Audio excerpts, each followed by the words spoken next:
우리가 어떻게 생각하고 또 다른 사람은 어떻게 생각할 수 있는지를 좀 알 수 있는. 네, 안녕하세요. 케부자입니다. 오늘은 또 모기지 전문가인 케빈님을 모시고 2002년도에 모기지를 받으신 분들이 어떤 서베이를 통해서 우리가 지금 모기지를 받았을 때 지금 상황이 어떤지, 앞으로 어떤 방향으로 나가는지 여러 가지 동향에 대해서 들어보도록 하겠습니다. 지난번 영상을 찍을 때만 해도 굉장히 추웠잖아요. 네네, 그렇죠.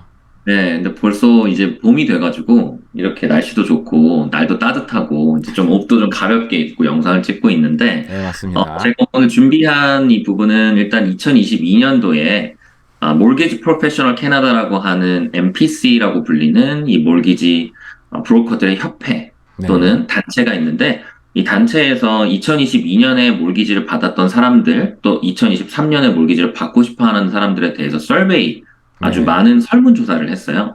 그리고 이 아, 데이터가 또 어떻게 보면 명확하게 방향성을 갖고 어떤 설베이를 하고 설문조사를 한 게 아니라 실제 우리가 어떻게 생각하고 또 다른 사람은 어떻게 생각할 수 있는지를 좀 알 수 있는 좋은 데이터가 나온 것 같아서 또 우리 캐부자님과 또 이 영상을 보고 계신 많은 분들하고 쉐어하고 싶었고요. 또 제가 이걸 쉐어하는 과정에서는 저의 개인적인 생각은 최대한 빼려고 노력을 했어요.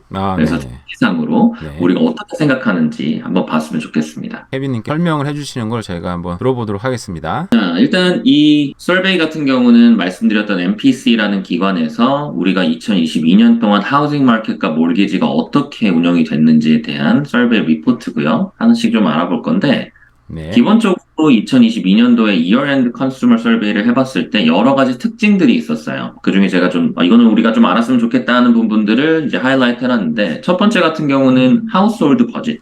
그러니까 우리가 가계 버짓을 잡을 때 네. 어떻게 생각하세요라고 물어봤을 때, 지금 내가 2023년도에 이제 경제적으로 우리가 가계 소득을 유지하고 가계 부채를 유지하는데 굉장히 좀 불안하다라고 사는 수치가 지금 40%에서 거의 60%에 육박할 정도로 굉장히 많이 올라갔습니다. 그럼 아무래도 뭐 네. 금리의 인상도 있겠지만 인플레이션으로 인해서 직접적인 가계에 대한 물가도 영향이 많은 것 같고요. 그리고 두 번째 같은 경우는 이제 과연 얼마나 많은 사람들이 부동산이나 아니면 몰기지를 받고 집을 사고 싶은가에 대한 질문을 할 때는 정말 좀 슬픈 이야기이긴 하지만 네. 25%였던 나는 절대 내가 태어나서 지금 죽을 때까지는 집을 못 산다라고 하는 수치가 25%에서 33%까지 많이 올라갔어요. 아, 그리고 네네. 2021년도 말에 비교하면 18%, 25%, 33%로 많이 올라갔기 때문에 이걸 어떻게 받아들여야 될지 모르겠지만 저는 너무 좀 안타까운 것 같아요. 자, 그리고 세 번째 좀 봐야 될 부분들은 롱텀으로 봤을 때 과연 사람들이 얼마나 많은 사람들이 부동산을 롱텀으로 보고 있느냐라는 피드백을 받았을 때는 80% 이상의 사람들이 부동산은 아주 좋은 투자의 방법이다. 하지만 롱텀이라는 거. 절대 우리가 음, 뭐 6개월 만에, 1년 만에 어떤 수익을 내고 빠져나오는 그런 상품이 아니라 정말 길게 가져가는 상품이라고 생각을 하고 있고, 또 이제 어포러빌리티 같은 경우는 아무래도 뭐 캐나다만의 문제는 아닐 거예요. 전 네. 세계적으로 뭐 서플라이 앤 디맨드 때문에 어쩔 수 없이 일어나는 일이지만 지금 거의 50%에 가까운 캐나다 사람들은 지금 우리가 이자가 올라가고 있는 부분들 때문에 뭐 몰기지에 대한 네. 페이먼트도 부담이 되고, 또 실제로는 first time home buyer들 중에서는 14%가 벌써 내가 몰기지를 받았을 당시에 셋업됐던 페이먼트에서 너무 올랐기 때문에 부담이 된다라고 설베이가 나왔고요. 또 네. 리뉴 같은 경우는 지금 이제 거의 절반에 가까운 몰기지를 갖고 있는 분들이 3년 내로 이제 몰기지를 리뉴하게 되는데 이제 걱정이 된다 이거죠. 아이코, 내가 2%, 3% 이자를 내고 있다가 이제 리뉴얼이 다가오는데 언제 이게 떨어질까? 이제 이게 좀 걱정인 상황인 거고. 그리고 또 한 가지 네. 더 얘기를 해보자면 실질적으로 리뉴에 대해서는 관심이 그렇게 많이 없었겠지만 이제는 이자가 너무 높다 보니까 0.1%, 0.2%가 너무 소중한 거죠. 네. 그러다 보니 리뉴얼을 할 때 적극적으로 다른 앱들을 찾아보고 있는 흐름이 있고요. 네네.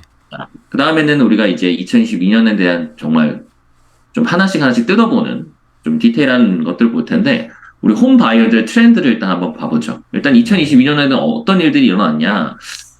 뜨거웠던 핫 마켓과 추웠던 콜드 마켓이 좀 공존했던 것 같아요. 그래서 네네. 이 사람들이 실제로는 집을 사는 거에 대해 어떤 생각을 하는지에 대한 이제 설베이를 했는데, 한 26% 정도의 사람들은 아직도 집을 사기에는 나쁘지 않은 타임이다. 좋은 타임이다라고 보고 있고요. 또 실질적으로 2022년도부터 2023년도까지 진입 타이밍은 다 다르지만 꾸준하게 조금씩 회복하고 있는 모습이 보이고 다만 one in seven 그럼 7명 중에 1명인 캐네디언들은 지금 내가 2년 안에 집을 사겠다라고 실제 준비를 하고 다운페이도 모으고 몰기지도 받을 인컴을 모으고 있다고 하네요. 그럼 나머지 이제 6명은 일단 집을 살 계획은 아직은 우리가 현실 가능하긴 좀 힘든데 일단 지켜보고 있다라는 설베이도 뭐 그렇게 이해를 할 수 있을 것 같고요. 네. 그 다음에 이제 우리가 어떻게 보면 몰기지를 받아가지고 집을 사는 사람들 입장에서는 사실 집을 사고 나서 끝나는 건 아니잖아요. 네, 그래서 그렇죠. 몰기지 내야 되고 네. 관리해야 되고 또 세금은 붙고 이제 이런 부분에서 홈 바이어들이 더 이상 내가 사는 거에만 급급한 게 아니라 내가 사서 어떻게 할까를 이제 고민하고 굉장히 걱정을 하는 것 같아요. 네네. 그리고 그 다음으로 좀 볼만한 부분들은 홈 프라이스에 대한 익스펙테이션들입니다. 물론 이거는 이제 집을 아직 사지 않았거나 아니면 산지 얼마 안 된 분들에 대한 익스펙테이션이기 때문에 분명히 바이애스가 있을 건데 이 사람들한테 한번 물어봤을 때 자, 실질적으로 본인들이 집을 사거나 아직 안 산 사람들이 자기네들이 생각했던 익스펙테이션과 실제 홈 프라이스 그로스가 어떻게 움직였는지를 한번 물어봤을 때 여기 이제 차트 5를 보시면 36% 정도의 사람은 내가 기대한 대로 움직였다. 뭐 내가 기대했던 게 높아졌던지 낮아졌던지 내가 기대한 대로 움직인 거고 나머지 이제 12%, 13%, 14% 정도의 편차를 갖고 있는 사람들은 내가 생각한 것보다 더 올라가거나 더 내려갔다라고 얘기를 했는데 이 데이터를 어떻게 어떤 식으로 해석하는지에 따라 너무 다르겠지만 제 생각에는 많은 사람들이 집을 살 때는 산다의 개념은 집값이 오를 걸 기대하고 사게 되잖아요. 그렇죠. 집값이 떨어질 걸 기대하는 사람은 집을 사지 않을 것 같아요. 현명한 네. 사람이라면. 네. 그러다 보니 하우징이 분명히 내가 내려갈 거라고 예상하긴 했지만 eventually 올라갈 거를 생각을 하고 진입을 하는 거기 때문에 네. 사람들에 대한 기대치는 아직도 높구나. 그리고 이 기대치가 높다면 그리고 많은 사람들이 그 기대치를 같이 갖고 있다면 디맨드는 분명하겠구나라는 게 반증이 될 수 있을 것 같아요. 네. 이게 결국 작년에 이제 조사가 된 것들이죠. 이 조사 데이터 같은 경우는 올해 2023년 1월부터 3월까지 설베이를 진행한 거고요. 네네. 2022년도에 실제 이제 경제활동가 몰기지를 받았던 사람들에게 그 사람들 대상 또는 몰기지를 받으려고 노력했던 사람들한테 이 설베이를 한 겁니다. 네네. 자, 그 다음 페이지를 보자면 일단 taste towards buy. 내가 과연 집을 살 때 어떤 생각을 하고 사는지에 대한 설베이도 해봤네요. 이 차트 6를 보면 좀 정리가 잘 되는데 좀 보이실지 잘 모르겠지만 자, 6번째 같은 경우는 이유가 일단 지금 집이 너무 작거나 어떤 내가 갖고 있는 상황에 맞지 않는다. 뭐 가족이 많이 늘어났거나 아니면 집에서 일을 하거나 네. 팬데믹에 대한 영향이 벌써 2, 3년 이제 계속 지속되고 있지만 아직도 문제가 된다는 거. 그게 벌써 32%로 가장 높은 이유고요. 네. 그리고 22%로 따라오는 건 나는 더 좋은 집에 살고 싶다. 이건 이제 인간으로서는 기본적인 것 같아요. 약간 네, 우리가 그렇죠. 의식주라고 불리는 이 기본적인 것들을 채워나갈 때 더 맛있는 걸 먹고 싶고 더 좋은 걸 입고 싶고 더 좋은 집에 살고 싶다. 이제 이런 이유가 네. 굉장히 정직한 이유 같아요. 22%. 그 다음에 이제 세 번째 같은 경우는 I want to live somewhere less expensive. 그러니까 좀 내가 이 밴쿠버라는 땅 또는 토론토라는 땅에 살 때 너무 네. 비싸다. 그러니까 단순히 집만 비싼 게 아니라 그냥 생활을 하기에는 생활적인 물가가 너무 비싸니 내가 조금 더 어포러블한 곳으로 이사를 가겠다. 그게 어떤 동네가 될지는 캐나다는 너무 도시들도 많고 땅도 크지만 네, 네. 아마 영상을 보시는 분들은 딱 인지가 되는 몇 군데가 있을 것 같아요. 우리 최 부장님이 전문가잖아요. 사실 그 캘거리와 이런 알버타 쪽의 경제 상황. 네. 실제 밴쿠버나 토론토보다 살기 더 저렴한가요? 일단은 텍스가 PST를 안 내니까 텍스가 일단 적고요. 그리고 하우징 자체가 물론 정부 웹사이트에서는 막 콘도 한 채로 4채 살 수 있다 뭐 이런 얘기는 하지만 그건 약간 이제 너무 과장된 측면이 약간 있긴 있지만 어쨌든 뭐 콘도나 하우징 가격 자체가 반인 가격도 많이 있으니까 아무래도 삶이나 그리고 페이먼트가 훨씬 더 세지고요. 어떻게 보면 삶의 질은 좀 더 좋아질 수는 있겠죠. 그러면은 실질적으로 만약 캐 부장님께 선택권이 있어요. 네. 예를 들어 우리가 50만 불에 대한 버짓이 있다. 네. 그러면 밴쿠버에서는 좀 아쉽지만 원베드 콘도를 살 수 있는데 네. 우리가 캘거리로 가면 어떤 집을 살 수 있나요? 아주 괜찮은 싱글 하우스를 살 수 있는 돈이긴 합니다. 물론 거기서도 가장 선호도가 높은 지역은 될 수는 없겠지만 그래도 시 외곽에 한국 분들도 많이 사는 지역 노스 웨스트 외곽이나 아니면 사우스 웨스트 외곽 쪽으로 가면 방 3개짜리 그리고 지하까지 개발되어 있는 좀 괜찮은 하우스를 살 수 있는 가격이기 때문에 뭐 네. 그런 집을 만약에 원하시는 분들은 그 정도 가격에 충분히 살고 선택할 수 있는 가격이죠. 그럼 확실히 이제 삶의 질이 좀 많이 달라질 거니까 그렇죠. 지금 이제 이 서베이에 참석하신 분들 중에 reason to buy, 내가 이걸 사야 되는 네. 이유를 큰 3가지만 봐도 32%면 내가 더 이상 이 집에 살 수 없다라고 판단이 되고 22%는 더 좋은 집에 살고 싶다. 그리고 12%는 좀 더 저렴한 곳에 살고 싶다라는 거는 아마 영상 보시는 분들도 다 똑같이 한 번쯤은 경험하고 생각할 부분인데 실제로 많은 캐나다에 있는 이 서베이에 참여한 홈 바이어들도 똑같은 생각을 했고요.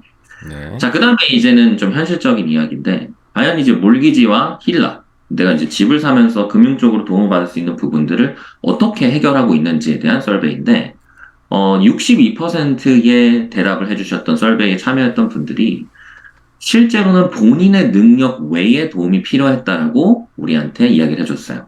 그게 어떻게 됐건 뭐 예를 들어 기프트를 받는다. 그러니까 증여를 받아서 다운페이에 도움을 받는다든지 아니면 몰기지를 받을 때 부모님이 코사인을 해주다든지 아니면 다른 가족이나 다른 비즈니스 파트너와 같이 뭐 한 번에 같이 산다든지 이런 식으로 내가 갖고 있는 능력 외의 수치를 뭐 이런 것들을 발휘해서 집을 샀다는 건데 저도 개인적으로 몰기지를 도와드리면서 거의 7, 80% 정도의 홈 바이어들이 기프트를 받을 수밖에 없는 것 같아요. 네. 물론 이제 현실적으로 뭐 그런 것 같습니다. 네, 연령대가 높으면 뭐 그러지 않을 수 있지만 좀 연령대가 낮은 first time home buyer들이나 아니면 뭐 첫 번째 집을 팔고 업그레이드하는 가정에게는 실제 많은 에quity 쌓여서 다운페이를 더 하기에는 쉽진 않고요. 네. 그리고 여기 같은 경우는 지금 mortgage increase that would cause payment difficulty. 내가 mortgage를 더 내야 될 때 과연 내가 얼마나 힘든 부분까지 더 버틸 수 있느냐는 설비를 했을 때 생각보다 많은 분들이 나는 25% 이상 몰기지가 올라가도 힘들지 않아라고 답변을 했고요. 여기 보면 뭐 6%는 I already have difficulty. 내가 벌써 너무 힘들다. 그리고 20%는 또는 15% 정도, 20% 또 다른 20%의 구는 내가 10%에서 15%까지 늘어나게 되면 난 이제 힘들다라고 답변을 했습니다. 캐 부자님은 어떠세요? 저는 이미 굉장히 힘든 상태고요. 네, 또 방송 보시면 알겠지만 이제 4월 1일부터 사채 빚을 또 갚기 시작을 해야 됩니다. 그래서 굉장히 지금 암울한 시기가 다가오고 있습니다. 그럼 캐 부자님은 여기 지금 앞쪽에 계시나요? 뒤쪽에 계시나요? I already have difficulty죠, 저거. 네, 그래요. 우리 모두가 다 그럴 것 같아요. 그래서 네네. 좀 참 쉽지 않은 상황을 다 같이 가고 있고요. 그리고 이제 14%, 아까 잠깐 짧게 얘기하긴 했지만 14%의 first time home buyer들, 그리고 이미 집을 산 사람들이 벌써 페이먼트에 대한 걱정과 힘듦을 경험하고 있어요. 이거는 뭐 누구도 탓할 수 없지만 우리가 너무 옵티미스틱하게 긍정적인 시장의 방향을 보고 1%대, 2%대 이자가 2, 3년 가겠구나라고 너무 우리가 판단을 했던 것 같아요. 뭐 저를 포함해서 이 부분을 먼저 알고 포인트아웃 본 분들은 사실 그런 분들은 굉장히 극소수일 건데 네, 일단 우리가 페이먼트에 대해서 더 보수적으로 생각을 해야겠다라는 레슨을 좀 배울 수 있었고요. 네, 그렇죠. 네. 거기서 조금 연장해서 보면은 일단 실질적으로는 몰기지 이자가 올라갔기 때문에 페이먼트도 올라간 건 맞지만 내가 집을 살 때 몰기지 받을 수 있는 바잉 파워 또한 떨어졌어요. 네, 한 번씩 제가 얘기한 것 같지만 과거에는 뭐 인컴의 6배, 6.5배, 뭐 7배까지도 몰기지 받았다면 지금은 한 3.5배에서 4.5배 정도가 최상의 결과라고 볼 수 있는데 그 이유는 몰기지 이자율이 올라갔기 때문에 스트레스 테스트가 올라갔고 실제 그 스트레스 테스트는 높아졌기에 몰기지 총액이 적게 나온다는 로직인데 자, 요거는 자연스럽게 집을 살 때 바잉 파워가 줄어든 것도 많지만 집을 이미 갖고 있는 분들이 리파이낸스를 해서 어떤 자산을 테이크아웃해서 더 좋은 곳에 쓰려고 하는 행위 또한 줄어들고 있어요. 네, 네. 물론 우리가 지금 그 리파이낸스를 통해서 계약할 수 있는 계약 이자가 매우 높기 때문에 내가 이미 뭐 3%나 2%대의 좋은 이자가 있으면 이걸 굳이 깨서 리파이낸스를 할 필요가 없다라는 판단도 분명히 있겠지만 네. 지금 캐나다에서 집을 갖고 있는 분들 중에 74%는 나는 리파이낸스를 할 생각이 없다라고 답변을 줬습니다. 자, 근데 이거를 2020년이나 2021년 서베이로 돌아보면 이 74%라는 사람은 거의 다 여기에 있었어요. 네. 그렇겠죠. 리파이낸스를 했거나 네. 할 예정이다가 50% 이상이었는데 그때는 자기 이자가 높으니 낮은 이자로 리파이낸스 하면서 몰게지도 더 받고 더 좋은 투자나 아니면 부채를 정리하겠다. 그러니까 이거는 너무 수치상으로 볼 필요는 없을 것 같고요. 이자율의 트렌드 대비 사람들이 움직이는 부분입니다. 네. 자, 그 다음에 이제 몰게지 마켓 아웃렛을 얘기할 건데 혹시 여기까지 질문 없으신가요? 네, 저는 뭐 특별한 질문은 뭐 없고요. 네, 맞아요. 그때가 정말 어떻게 보면은 다시 찾아올까 싶을 정도로 모기지율이 낮았고 제 주변에서도 뭐 리파이낸스 하는 분들 참 많았었고 그때 생각해 보면은 이런 때가 정말 어떻게 보면 영원히 지속될 것 같은 그런 그런 꿈을 꿨었던 것 같은데, 네, 그게 또 급변해 보니까, 정말, 참, 보수적으로 투자해야 된다는 분들이 그 당시에도 말씀해 주시는 분들도 있었고, 저도 유튜브나 책에서 봤었는데, 그런 게 정말 귀에 한 개도 안 들어오는 상황이었죠. 네, 제가 겪고 보니까, 정말 경험 많으신 분들의 얘기를 참 듣고 해야 되는구나. 이 투자의 세계에서 오래 살아남으려면, 나름대로 보수적인 부분도 좀 생각을 해야 되겠구나. 그런 걸 많이 느꼈죠, 사실. 네, 네. 자, 그 다음 이야기를 한번 해보죠. 이번에는 이제 앞으로의 일을 얘기해보기 전에 하나씩 데이터를 좀 볼 건데 일단 네. 우리가 forecast라는 개념은 어떻게 보면 예측의 영역이기 때문에 틀릴 수도 있고요. 제가 봤을 때는 틀릴 가능성이 더 높습니다. 왜냐면 이건 설베이기 때문에 우리와 같은 네. 일반적인 사람들의 예상치예요. 네. 자, 우리가 뭘 예상을 하고 있냐면 첫 번째는 일단 데이터를 보자면 3월 달에 우리가 뱅크 오브 캐나다에서 12번째 만에 처음으로 일단 레이트를 퍼스 시켰죠. 네. 그러고 나서 한 1, 2주 정도의 시간 동안 캐나다 너 너무 빨리 움직인 거 아니야? 지금 미국은 인플레이션도 높고 경제도 튼튼해서 얘네들은 이자를 올릴 것 같은데 그럼 금리 차가 발생하면 너네들 자산을 잃어버릴 것 같은데 과연 맞는 선택일까라는 끊임없는 노이즈가 발생했는데 네. 그 다음 주에 그리고 주말에 바로 이제 미국에서 SVB 사태나 아니면 유럽발 뭐 경제 위기 여러 가지 이제 이슈들이 펑펑 터졌단 말이죠. 네. 자, 터지니까 어떻게 됐나요? 완전히 스탠스가 확 바뀌어서 아니야. 뱅크 오브 캐나다 너 너무 잘했어. 미국이 이럴 줄 알았는지는 내가 모르겠지만 우리가 미리 잘 퍼즈한 것 같아. 이 너무 이제 이렇게 표현해도 될지 모르겠지만 너무 간사한 거예요. 이 미디어들과 막 전문가들이 이런 컨텐츠를 소모하기 위해서 여러분들한테 많은 정보를 던져주는 척 하면서 본인들에게 어텐션을 끌어야 되기 때문에 자극적으로 얘기할 수밖에 없어요. 그래서 우리가 해야 되는 건, 그리고 물론 이제 해부자님의 영상을 보시면서 이제 경제를 쭉 따라오는 분들은 분명히 흐름상 업이 있고 다운이 있는데 그 네. 폭이 이런 중간에서 일하고 있는 사람들은 이걸 과장하게 될 거고요. 우리가 좀 불필요하게 걱정을 하거나 불필요하게 고민해야 되는 부분들을 굉장히 강조하게 될 거예요. 네. 그러니까 그런 부분들을 제가 하는 일들입니다. 그게. 네. 그런가요? 캐부자님의 역할인가요? 소위 말하는 어그로를 끄는 일이죠. 네. 우리가 잘 필터해서 네. 이걸 듣고 행동에 옮기는 사람의 책임인 것 같아요. 그러니까 우리가 잘 필터를 해야 된다는 건데 네. 일단 파스가 잘 됐고 그리고 많은 분들이 이제는 우리가 뱅크가 뭐 몰기지 이자율이나 기타 금융 이자율에 이제 영향이 주는 오버나잇 레이트 같은 부분들은 2023년 동안에는 이제는 괜찮겠다. 별 문제가 없겠다라고 이제 예상은 하고 있고요. 네. 물론 이 말은 이자가 내려간다라는 말은 아니에요. 유지가 된다는 말이기 때문에 언제까지 유지가 좀 봐야 되지만 이제는 더 이상 인플레이션만의 문제가 아니라 이제는 경제 위기, 리세션과 인텐셔널하게 만든 거긴 하지만 디프레션이 올 수도 있겠다라는 네. 이제 정말 핫 토픽 두 개가 싸우는 거죠. 네. 자, 그리고 요거는 이제 간단하게 도표긴 하지만 우리가 5년짜리 몰기지를 받았을 때 몰기지 이자율의 변동치를 그래프로 만들어 본 건데 드라마틱하죠. 지금 여기 보면 2018년도부터 쿼터별로 데이터가 나와 있는데 별로 변동치가 그렇게 높진 않았어요. 높지 네. 않다가 2022년 쿼터 2부터 빵 쿼터 3 그리고 또 살짝 내려오고 또 조조해 보이다가 이거는 이제 여기서부터는 forecast이기 때문에 2023년부터는 요 정도의 흐름으로 5년 변동이나 고정이 내려갈 것 같다라는 forecast인데 너무 네. 믿지 마세요. 요거는 우리 바이어들과 설베이에 참여한 사람들의 어떻게 보면 희망적인 forecast가 들어갈 거기 때문에 어떤 전문적인 의견은 아닙니다. 네, 많은 전문가들도 저거랑 좀 비슷하게 예상을 하는 것 같더라고요. 제가 보니까. 네, 그죠? 맞습니다. 네. 근데 이제 문제는 과연 그 전문가들이 무슨 로직으로 그걸 포캐스트 하느냐를 우리가 이해하느냐 안 하냐가 중요한 것 같은데 네. 저는 개인적으로 몰개지 전문가라고 저는 자부해요. 네. 하지만 네. 이자율 전망에 대해서는 전문가는 아닌 것 같은 게 첫 번째로 일단 너무 많이 틀렸고요. 두 번째는 제가 이해할 수 있는 데이터들은 분명히 제가 갖고 있는 생각과 판단에 의해서 이걸 껴맞추기 위한 데이터를 모을 거예요. 그러다 네. 보니 네. 기사를 보더라도 같은 일반적인 사건에 대한 기사를 보더라도 악의적인 마음을 갖고 기사를 쓰는 사람과 또 좋은 긍정적인 마음을 갖고 쓴 사람들이 있을 텐데 내가 긍정적인 생각을 갖고 있다면 이 기사를 찾아볼 수밖에 없을 거고 이 데이터를 볼 수밖에 없는 거고 또 반대기 때문에 의견은 충분히 많이 있을 수 있다. 하지만 과연 그게 얼마나 의미가 있는지는 이거는 우리가 스스로 좀 판단을 해봐야 될 것 같아요. 네. 네, 맞습니다.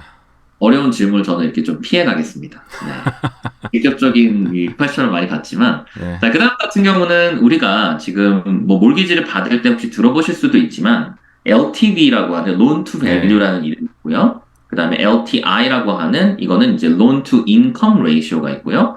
그리고 이제 캐나다에서는 TDS라고 하는 내 인컴 대비 부채에 대한 레이쇼를 몰기지를 받는데, 요건 좀 재미있게 LTI, Loan to Income에 대한 데이터를 가지고 설베이를 했습니다. 그리고 네. 그 설베이에 대한 군들을 세 군으로 나눴는데 first time home buyer들과 또 repeat home buyer들 그리고 인베스터들을 봤을 때 과연 이 사람들이 갖고 있는 인컴 대비 론의 그러니까 몰기지의 그 레이쇼가 얼마나 되느냐를 이제 따져봤는데 자 2014년도부터 2014년도부터 매년 데이터를 뽑아가지고 쿼터 1을 기준으로 쭉 나왔던 데이터를 보면 빨간색은 first time home buyer들이고요. 네. 그리고 회색은 repeat home buyer들. 그러니까 내가 집을 팔고 사고 팔고 사는 경험 있는 바이어들. 그리고 인베스터들은 여기 하단에 있네요. 아무래도 이제 자본력의 차이인 것 같은데 first time home buyer들은 이제 어떻게 보면 내가 처음으로 부동산 시장에 들어왔기 때문에 내가 버는 돈 대비 몰기지라든지 하우싱에 나가는 돈이 많을 수밖에 없어요. 그리고 몰기지 부채도 많을 수밖에 없고. 그리고 이거 시간이 지나야 사실 그 부채를 갚을 수 있는 거니까 이렇게 상승곡선, 하락곡선, 상승곡선을 똑같이 따라가긴 하지만 최상단부에 있다. 네. 다행히 긍정적인 부분은 내가 first time home buyer로서 집을 샀고 시간이 흘러서 내 집을 팔고 다시 사게 되는 repeat home buyer의 군으로 들어가게 되면 조금 더 낫다. 대비 네. 부채가 조금 더 낮아지는데 여기 보시면 2018년도 기준으로 굉장히 갭이 줄어들었어요. 그러니까 이때는 어떤 일이 있었냐면 이제 실질적으로 집 가격에 대한 변동치가 굉장히 컸기 때문에 first time home buyer들도 repeat home buyer들도 집을 만약 샀다면 같이 잘 올라서 자산 대비 부채에 대한 비율이 그렇게 차이가 많이 나지 않았는데 이게 이제 시간이 흐를수록 조금씩 계속 차이가 나죠. 그러니까 빈부격차의 느낌이 좀 차이가 이제 벌어졌던 부분이 좁아졌는데 다시 벌어진다의 개념인데 인플레이션이 높아지는 지금 현 상황은 실제 빈부격차가 더 커질 수밖에 없어요. 그쵸. 그리고 네. 안타까운 건 여기 인베스터 부분들은 실제 2016년 피크랑 여기 이제 2021년도의 피크랑 그렇게 차이가 없어요. 근데 우리 홈바이어들은 엄청난 차이가 있거든요. 거의 네. 10% 이상. 이 말은 점점 더 first time home buyer로서 일반적인 인컴을 갖고 부동산에 진입하는 거는 어려워지지만 인베스터한테는 어차피 비슷한 느낌이다. 투자처고 내가 이미 자산을 갖고 있는 걸 굴려서 더 좋은 자산을 키우는 데는 부동산을 더 많이 사용할 것 같다라는 어느 정도의 반증이 될 것 같고요. 조금 슬픈 현실일 것 같은 건 일단 우리 뭐 캐부자님도 자녀분이 계시고 저도 아이가 있지만 이 아이들이 시간이 흘렀을 때 캐나다에서 과연 집을 살 수 있을까라는 고민을 하게 되잖아요. 네, 그렇죠. 그랬을 때 시간이 흐르면 과연 이 친구들이 이 레벨을 따라갈 수 있을까라는 걱정이 들더라고요. 전 이걸 보고.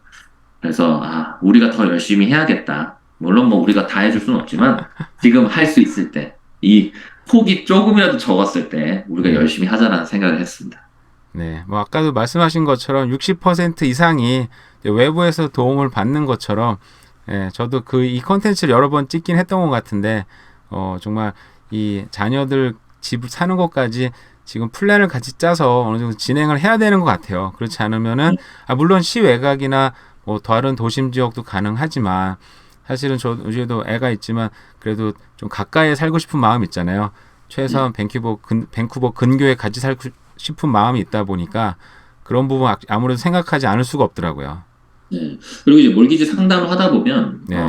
뭐 저랑 상담을 하신 분들도 이 영상을 보시는 분들이 있겠지만, 하다 보면 제가 굉장히 많은 디테일을 물어봅니다. 뭐 예를 네. 들어, 뭐 두 분은 뭐 하세요? 해서 끝나는 게 아니라 혹시 뭐 밴쿠버에 가족이 있는지, 부모님이 있으신지, 다른 부동산 자산이 있는지, 왜 물어보냐면, 물론 뭐 그 부분들을 우리가 인위적으로 액세스할 수 있는 우리의 자산은 아니지만, 네. 실제 아까 말씀드렸던 그 썰비에 나온 그 큰 퍼센트가 부모님과 가족의 도움을 받아서 집을 사기 때문에 네. 만약 우리 지금 현 상황에서 어떤 다운페이가 준비가 안 돼서 집을 못 산다 하더라도 부모님이 갖고 있는 부동산 자산이나 몰기지 아니면 인컴 현황을 통해서 도움을 받거나 코사인을 받아서 집을 사는 게 대다수의 절대적으로 큰 포션을 차지하고 있으니까요. 네네. 우리가 몰기지 상담을 할 때는 조금 더 구체적으로 이 사람의 풀 픽처를 다 보고 지금 부모님이 인컴이 없으시지만 몰기지 프리 홈이 있으시다면 여기서 뭐 리버스 몰기지라든지 아니면 여러 가지 방법들로 몰기지를 다시 받아서 다운페이를 기프트로 주고 그 기프트를 받아서 집을 사는 퍼스트 타임 홈바이어도 굉장히 많으니까요.